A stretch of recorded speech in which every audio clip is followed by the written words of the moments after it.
So I'm going to turn up the volume a little bit. As you know, great premise is about a family who are forced to live in silence because they're being hunted by creatures that hunt by sound. I remember when I first saw the trailer for this, I thought, that's a pretty cool idea. Writing a film with hardly any dialogue. And I also like the marketing for this. I like the way when they were advertising it, they were like, stay quiet in the cinema, or make the cinema a quiet place, something like that. It's great. See, up until today, I really like the marketing, I like the story. The question is, do I still like it?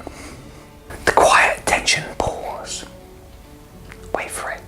Yes, I did. I still liked it. It's a really good film. I think all the action scenes were very, very gripping. They really do keep you glued to the screen. It's absolutely really cool. You can feel that tension. The film was directed by John Krasinski, who's in the film as well. I think he's married to Emily Blunt as well. I don't know if I misheard that somewhere. I don't know. He might be married to Emily Blunt as well. I don't know. Check on that. But anyway, I think he directed the film as well. He stars in the film. And even though there's like hardly any dialogue in it, I think he has really focused on getting great performances out of the actors. All the actors were great. The kids were great. Adults were great. The sound design is what really, really makes this film. But most of the film is in silence. And I found that when there's jumpy parts, well, I'm not someone who I don't really jump that easy, but this made me jump. I don't know what it was. The jump scares in this just worked. But there is a big but coming here.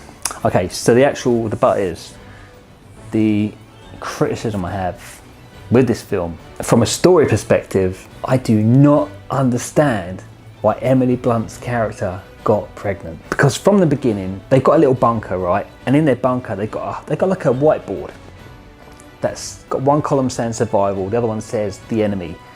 Basically in survival it says like stay on the ground, all these decent things. You'd think don't get pregnant should be on that board.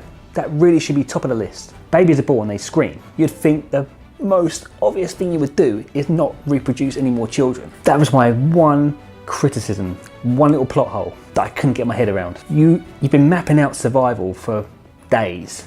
You would really make sure there was no chance you were going to have any more children. You would make sure you weren't going to bring babies into the world that scream. It should be on that whiteboard. And that's my only criticism with it. I struggle with that the whole way through because I think you've seen the trailer when they have one of the youngest kids, he sets off this spaceship, this sound that draws the creatures to him. The pregnancy comes after that. So you would just be thinking, it'd be like, let's just go on a major sex ban. We're not going to have kids. We're not going to have screaming babies. If we've got to be quiet, why the hell will we bring a baby into this world? You'd make a rule to yourself to be celibate. You really would. So that was my only dig with it. Other than that, I really enjoyed the film. Great visual effects, great performances, great build-up of tension in the scary scenes and the hunting scenes. But yeah, I'm just not going to stay quiet about that pregnancy bit. I'm sorry.